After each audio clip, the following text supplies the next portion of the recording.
Hola, soy Amapola Nava de la agencia informativa CONACYT. Bienvenidos a su programa En Entrevista.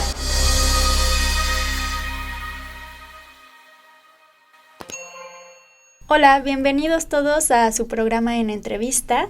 El día de hoy vamos a hablar sobre los esfuerzos que hay para entender los procesos biológicos en la obesidad y cómo esto nos puede ayudar a tratar una epidemia que está afectando mucho a México. Para hablarnos sobre la obesidad precisamente, está hoy aquí en la cabina de Radio Conciencia, en las instalaciones del Consejo Nacional de Ciencia y Tecnología, la doctora Bárbara Patricia Antuna Puente, investigadora del Instituto Nacional de Medicina Genómica, también conocido como el INMEGEN. Bárbara trabaja en el Laboratorio de Enfermedades Cardiovasculares del Instituto y pues te agradecemos mucho por venirnos aquí a platicar sobre este tema. Muchas gracias por la invitación. Pues primero platícanos, Bárbara, ¿qué tipo de estudios se realizan en el Laboratorio de Enfermedades Cardiovasculares?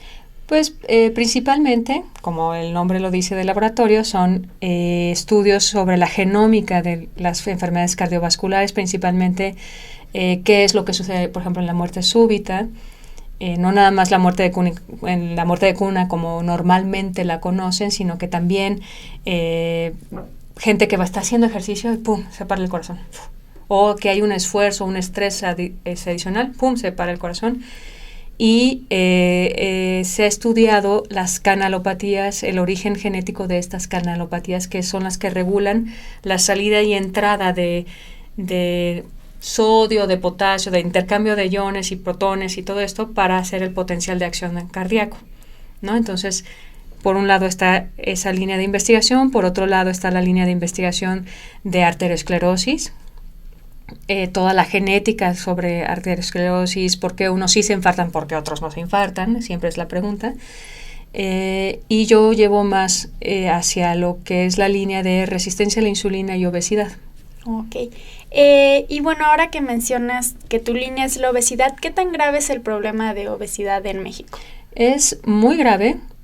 Digamos que es de los primeros lugares a nivel mundial. Tenemos el 70% de la población adulta con sobrepeso u obesidad. Esto quiere decir que tienen un índice de masa corporal por arriba de 25, dando, digamos, ese es el sobrepeso. Uh-huh. Y a partir de los 30 de índice de masa corporal ya es obesidad, se relaciona con obesidad. Bárbara, ¿nos podrías explicar un poco qué es el índice de masa corporal para los que están escuchando y no conocen? Sí, el índice de masa corporal es la relación entre tu estatura y los kilos que tienes encima, ¿no? O sea, digamos que es una proporción. Entonces te da qué tan grande eres, ¿no? En proporción a tu estatura, ¿no? Por ejemplo, si tienes el 30, obviamente no toma en cuenta qué es lo que compone a este índice de masa corporal, qué es lo que compone el peso. El peso lo compone la grasa, lo compone el músculo, los huesos, el agua, pues los distintos órganos. Pero obviamente una persona que tiene 35 de índice de masa corporal y no es fisicoculturista, ¿no? Así el supermúsculo, pues es grasa, ¿no? Es como un primer acercamiento a la composición. Es una forma de clasificarlo, ¿no? O sea, la forma más exacta y más precisa sería por porcentaje de grasa que tiene el individuo, ¿no? Entonces, eso sería la forma más exacta, pero no todos tenemos así la bioimpedancia en un consultorio de cualquier médico general, sino que tienes un estadímetro y pues ahí es el peso y tienes la talla y dices, bueno, más o menos decimos que tienes un índice de masa corporal de 30, entonces ya entras en el rango de obesidad. El índice de masa corporal de 25 a 30 se considera sobrepeso y de 30 en adelante. Y menos de 25 es normopeso. Peso normal. Hasta el 18. Por debajo del 18 ya es desnutrición. Ok. Bueno, y aquí en México, ¿hay algún perfil de a quienes afecta la obesidad o afecta a todos los estratos económicos? Afecta a todos los estratos socioeconómicos, pero hay una característica, es de que en los países en desarrollo, como el nuestro, es de estratos sociales del medio para abajo, ¿no? Porque de hecho, antes se pensaba, pues no, hay mucha desnutrición. Pues no, lo que pasa es que ahora la desnutrición es la malnutrición de las personas, ¿no? Hay muchas calorías por una torta de tamal, ¿no? Claro. Que es muy barata, está a la pasada y pues es llenadora, ¿no? O sea, me siento satisfecho, ¿no? Entonces, esa cantidad de energía que se comen, pues ha hecho que sí engorden mucho las personas que pues no son de un estrato socioeconómico más alto, no tienen oportunidad tampoco de ir a hacer ejercicio, porque pues la obesidad viene de un desbalance energético. Entra más, sale menos, ¿no? Tienes menos gasto y pues entra más, entonces pues, ¿no? Pues crezco. Claro. Y como decías ahora, es mucho más fácil conseguir ciertos alimentos de alto nivel calórico, claro. ¿No? No tanto alto nivel nutricio, porque no son un filete con verduras y, ¿no? Con muchas vitaminas, aminoácidos esenciales, tal. No, ahorita es lo que te llena y lo que, ¿no? Sea y aparte, pues si estamos tomando en cuenta que las personas salen de sus casas a las 4 de la mañana para transportarse 3 horas en las zonas urbanas, llegar a sus trabajos y después lo mismo es en la noche. Entonces, pues a qué hora se van a hacer su pechuguita asada y claro. su ensaladita y se la van a llevar en un bonito topper, ¿no? Pues no. Bueno, Bárbara, ¿y tú estudias la parte, digamos, fisiológica o biológica que se altera con la obesidad? Estudio principalmente el tejido adiposo, la biología del tejido adiposo. Y el tejido adiposo, digamos que es el protagonista de la obesidad, ¿no? Es el que crece y se multiplica y hace las llantas. Claro. Y bueno, me decías que estudias una sustancia, una molécula que se llama iricina. Y bueno, me gustaría que nos explicaras un poco más qué es la iricina y por qué la estudias. La iricina surge como una alternativa de tratamiento para la obesidad.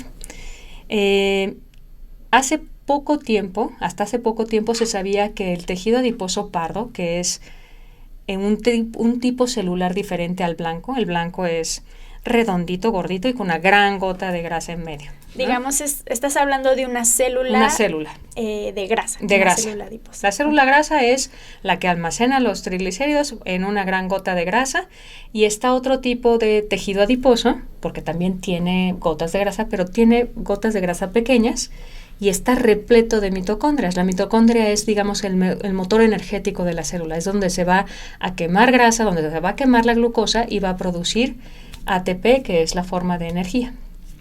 En las células pardas, el tejido adiposo café, se quema la grasa para no producir energía, sino para producir calor.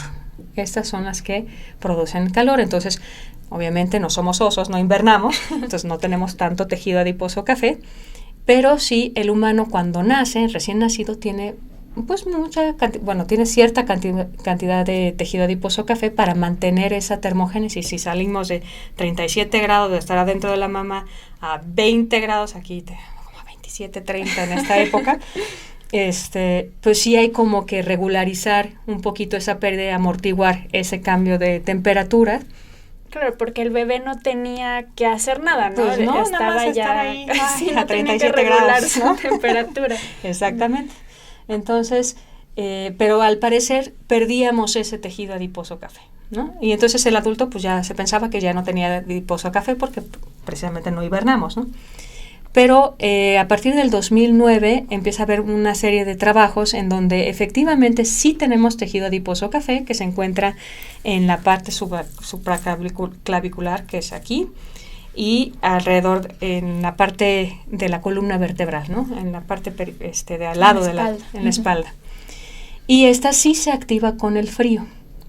Cuando hay frío por debajo de los 16 grados en temperatura ambiente, se empieza a activar ese tejido adiposo y empieza a quemar grasa para producir calor. Es una forma de termogénesis adaptativa para adaptarse a ese cambio de temperatura ambiental. Nosotros regulamos de otras maneras nuestra temperatura, principalmente por medio del sistema nervioso autónomo, pero esto es para adaptarnos al frío, ¿no? Si nos metemos a una regadera de agua fría, sí vamos a activar nuestro tejido adiposo café.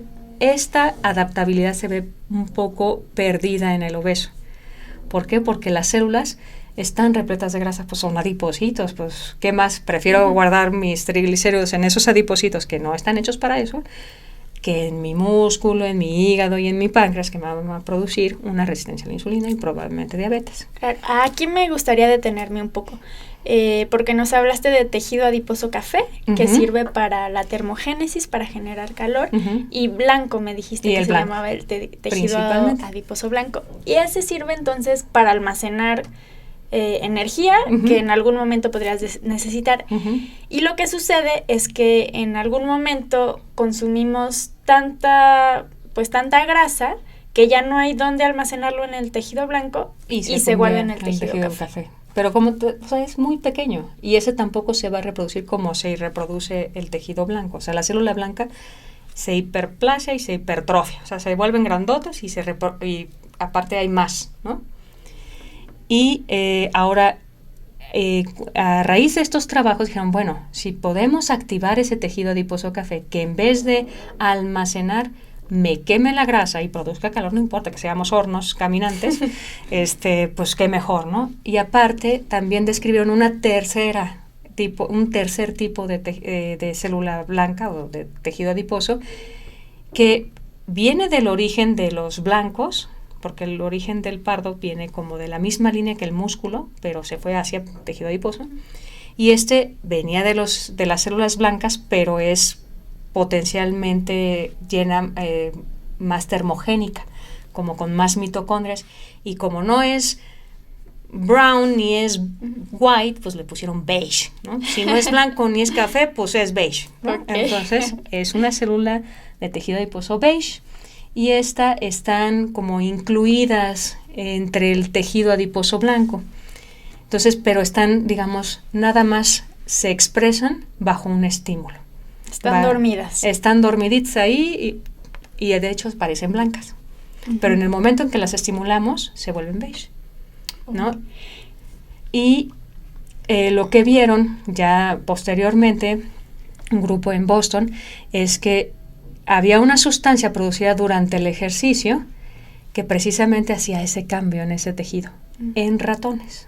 Todo es en ratones muy maravilloso. Cuando lo pasas al humano ya no es tan maravilloso, ya no se queda igual. Es más difícil. Entonces... Y esta sustancia es la irisina. Esta sustancia le pusieron irisina haciendo referencia a una diosa Iris, que es la mensajera entre los dioses y los humanos. Un poco poético y poco humilde a mi punto de vista, pero bueno, precisamente es como otro de los beneficios del ejercicio. No nada más quemó la caloría, pero aparte produzco un cambio en el tejido adiposo que en vez de hacerlo que almacene demasiado, me va a hacer que queme la grasa. Entonces esto pues es muy atractivo para el tratamiento de la obesidad. Sí, oye Bárbara, ¿y se sabe qué tanto del tejido adiposo blanco es beige? Bueno, ¿qué tanto del tejido adiposo que tenemos es tejido No, beige? la verdad no se sabe, porque es como es nada más en cambio en que se produce el estímulo y en el momento en que se quita el estímulo se vuelve a ser blanco. Entonces, pues nada más lo tienes que estar cachando, ¿no? Entonces, y cuando está el ejercicio, ¿no? Es exacto. El momento en el que puedes... No necesariamente cuando está el ejercicio. Por ejemplo, nosotros hicimos un estudio controlado con voluntarios en normopeso, sobrepeso y obesidad. Obesidad no muy mórbida porque ya es muy difícil para ellos hacer bicicleta o alguna actividad física. Los pusimos a hacer bicicleta, les tomamos una biopsia. Cuéntanos qué es una biopsia. La biopsia es, yo te quito un cachito de grasa. Obviamente cuando le decimos, ay, te vamos a quitar un cachito de grasa, dije, hazme la liposucción, ¿no? Pues no.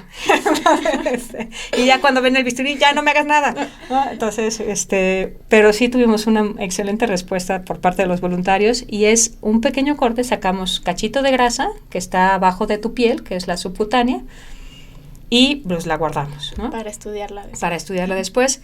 Hicieron 3 meses ejercicio 3 veces a la semana, 1 hora, que es lo recomendado por la OMS, la recomendación normalita, usted haga y suba su frecuencia cardíaca máxima, ¿no? Teórica, que es, digamos, lo sacas el cálculo dependiendo de la edad de la persona. ¿Y qué tanto se puede agitar, no? Digamos, exactamente, en términos ¿no? corrientes. Digamos, para una persona de 40 años, digamos que se puede agitar hasta el 80% de tu frecuencia cardíaca máxima sería alrededor de los 150 latidos por minuto, 140, 150, ¿no?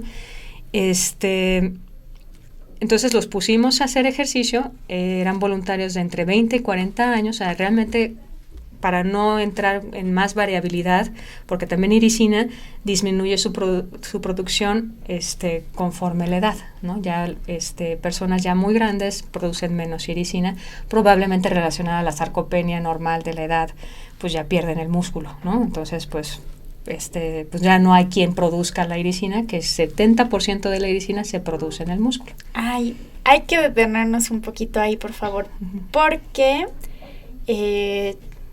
yo me había confundido, pensaba que la iricina se producía en el tejido adiposo. No, se produce en el músculo, el 70%. Pero activa el tejido adiposo. Pero activa el tejido adiposo. También se ha visto que se expresa, no sabemos si se produce, o sea, si esto se va a reflejar en una secreción de esa iricina en el tejido adiposo. Sí, también está ahí y por eso han visto ciertos estudios, pero no se han replicado en todos, que hay más iricina en obesos. Entonces también se pensaba que era un tipo leptina, en que el descubrimiento de leptina, sí, en ratones otra vez, el ratón delgado y conectas la sangre con el ratón obeso y entonces, se vuelve delgado. Con y ahí esta hormona esa leptina, ¿no? Entonces, ya encontramos la cura contra la obesidad. Vamos al humano y ¿qué encontramos? Que los obesos tienen mucha leptina. Ahí ya acabó el tratamiento con leptina, ¿no? O sea, producen mucha leptina y se habla de una resistencia a la leptina, porque la leptina regula principalmente el apetito a nivel sistema nervioso central. ¿Y con iricina entonces pasó lo mismo? ¿Encontraron niveles altos? En iricina, en algunos estudios sí se encontró mucha iricina en obesos, pero no necesariamente, ¿no? En otros, iricina circula igual en los 3 grupos de índice de masa corporal. Por ejemplo, nosotros no encontramos ninguna diferencia entre los 3. Sí se expresa, pero a lo mejor y no se secreta, ¿no? Todavía hay muchas dudas, por eso estudios controlados, clínicos controlados, te ayudan a ver exactamente cómo se va a comportar. Tienes que controlar tus variables de edad, tienes que controlar tus variables de peso, tienes que controlar el ejercicio que están haciendo. Iricina se secreta solo durante el ejercicio, hace un pico y después a las 24 horas ya regresa a su estado normal. Entonces, probablemente es por la contracción que esta hormona se corta porque está en la membrana, es una proteína transmembranal, entonces probablemente se corta y solo una fracción circula. Bárbara, ya te interrumpí cuando nos estabas contando sobre la metodología, cómo hicieron este estudio para estudiar iricina en normopeso, sobrepeso y obesidad. Uh-huh. ¿Cómo la medían? La medimos por el método de ELISA, que también era algo controversial porque los primeros anticuerpos, la ELISA, digamos, es como un sándwich. Tienes tu anticuerpo primario en tu placa, le pones el suero del paciente, el problema, pum, si hay iricina se va a pegar a este anticuerpo y después pones un secundario para la detección, ¿no?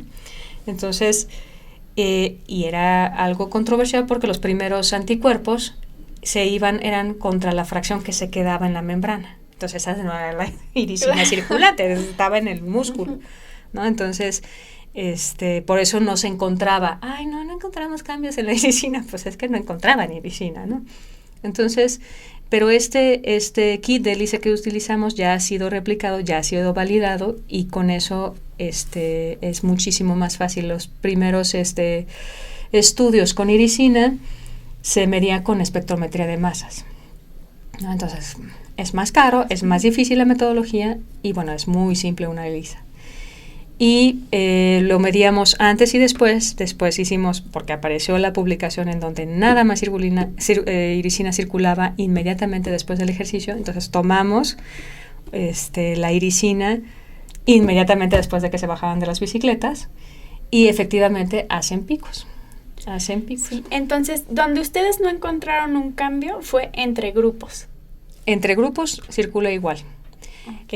Los 3 responden de la misma manera, o sea, en la inmediata vemos que todos producen de la misma manera irisina.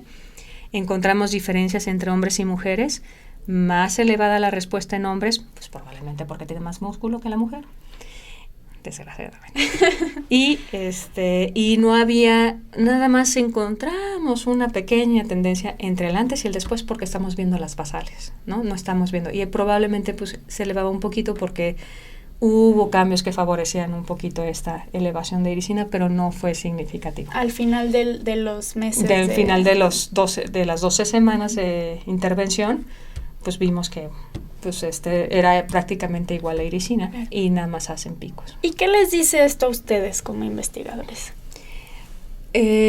Lo principal era ver el cambio en el tejido adiposo. Si efectivamente en el humano hay un cambio en el tejido adiposo producido o relacionado con estos picos de irisina. Y lo que vimos es que sí, efectivamente, sí hay un cambio. No es tan pronunciado como en el ratón. Así, sí, vemos todos los genes que se expresan en el beige. Sí, padrísimo. Pues no. ¿Por qué? Porque nosotros tomamos es una de las explicaciones, sí vemos cambios, sí hay UCP1, que es una de las proteínas principales que producen esta termogénesis. Sí vemos un par de genes que sí se expresan, que son propios del tejido beige, pero no vemos la gama así completita. Porque nuestra explicación es, si quitamos el estímulo, nosotros tomábamos, como no podemos tomarles las biopsias inmediatamente después de que se bajaron, las tomábamos, las programábamos 5, 3 o 4 días después de haberse parado de hacer ejercicio. Entonces, ya no están bajo el estímulo de irisina. O sea, y el tejido sí se revierte, sí cambia, ¿no? Sí se vuelve otra vez blanco. Entonces, pero todavía UCP1 principalmente se desaparece alrededor de los 10 días, 7, 8, 10 días más o menos. O sea, el efecto del ejercicio duraba... Tienes que seguir haciendo ejercicio, tiene que ser constante. La lección es ser constante. Tiene la constancia. Sí. Bueno, y creo que esta que te voy a preguntar tal vez sea un poco redundante por lo que nos acabas de decir, pero en algunas publicaciones en internet o en algunos lugares se le ha llamado a la irisina como la hormona quemagrasa. ¿Qué tan de acuerdo estás con esta descripción? En ratones sí se ha visto que la disminución de peso no es excesiva, pero sí mejora mucho su metabolismo de glucosa, por ejemplo, ¿no? Sí se ven beneficios, pero no tanto en la quema de grasa. O sea, realmente quema grasa, pues a lo mejor, pero realmente pues es que es el ejercicio. El ejercicio va a promover que salga lípidos del tejido adiposo, y no es nada más la irisina, ¿no? Claro. Es como el todo, pero efectivamente si puede hacer un pardeamiento en el tejido que favorezca un metabolismo pues más saludable, digamos. Yo no le daría tanto el quema de grasa, pero sí que mejora mucho el metabolismo. Sí. Es importante porque a veces nos dejamos llevar por frases sensacionalistas sobre lo que hay en internet, entonces es importante aclarar pues estos detalles. Y me surgió una pregunta de ¿por qué será que se libera la irisina? ¿Tiene algún beneficio durante el ejercicio? La irisina también se secreta durante el frío, cuando hay frío, ¿no? Entonces, porque estás titiritando de frío, tus músculos se están contrayendo. Entonces, también se libera durante el frío. Entonces, yo creo que la principal función es precisamente esa termogénesis que necesitamos para adaptarnos a ese frío. No creo que sea para que su principal función sea el regular la homeostasis de la glucosa, sino más bien es pues parte de la termogénesis adaptativa, ¿no? O sea, si no tenemos, o sea, sí se va a activar nuestro tejido adiposo café y todo, pero necesitamos un poquito más porque necesitamos una masa más grande, ¿no? Claro. Entonces yo creo que una de sus principales funciones es mantener la temperatura corporal cuando el ambiente baja a menos de 16 grados. De hecho, los protocolos de frío meten a las personas en agua fría, ¿no? Así, en agua fría, y entonces se ve la activación de la termogénesis, ¿no? Tanto en piel, como le sacan una tomografía por emisión de positrones, que lo que hacen es meter glucosa marcada y toman la tomografía y se marcan las células, o sea, los tejidos que están consumiendo mucha glucosa, claro, ¿no? Y se ve ahí el tejido café cómo se activa en el momento en que tú haces un estímulo con frío.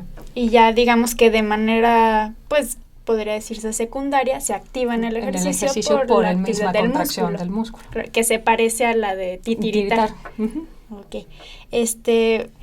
Pues lamentablemente se nos está terminando el tiempo, Bárbara, pero antes de irnos me gustaría que nos platicaras si desarrollas alguna otra línea de investigación aparte del trabajo que tienes con Irisina en el instituto. Ahorita tenemos un proyecto de colaboración con la clínica de VIH-Sida de nutrición con una proteína y su variación genética que transporta colesterol hacia afuera de las células. Es el transportador ABCA1. ¿Y por qué esto en relación, no? Esto es en relación a las líneas que se manejan en el laboratorio donde yo trabajo. Y esto es en relación a que el virus va a necesitar que la célula esté repleta de colesterol para poder salir y tomar ese colesterol y esa membrana repleta de colesterol para poder ser infectivo después. Entonces, si tú depletas o bajas el colesterol de esa célula, el virus no es tan infectivo. El virus no sale con tanta efectividad porque está bajo el colesterol de la célula. Entonces, lo que nosotros estamos estudiando es si variaciones genéticas que van a disminuir la función de esa proteína que está sacando el colesterol van a hacer que salga más virus, ¿no? Ay, pues también está muy interesante. Ojalá otro día nos puedas contar también sobre este trabajo. Y bueno, recordar también que antes de que empezara el programa, Bárbara me decía que la mejor manera de tratar la obesidad por el momento es dieta y ejercicio. Pero es la menos popular. Claro, la menos popular, pero por el momento es lo que funciona. Sí. Pues te agradezco mucho por haber estado hoy con nosotros. Muchas gracias también a todos los que nos escuchan. Síganos escuchando pues en la transmisión de Radio Conciencia. Gracias en la producción a Dani Galeno. Y les recuerdo que el objetivo de la Agencia Informativa CONACYT es la creación de un canal para la difusión y divulgación de la ciencia y la tecnología que se realiza en el país.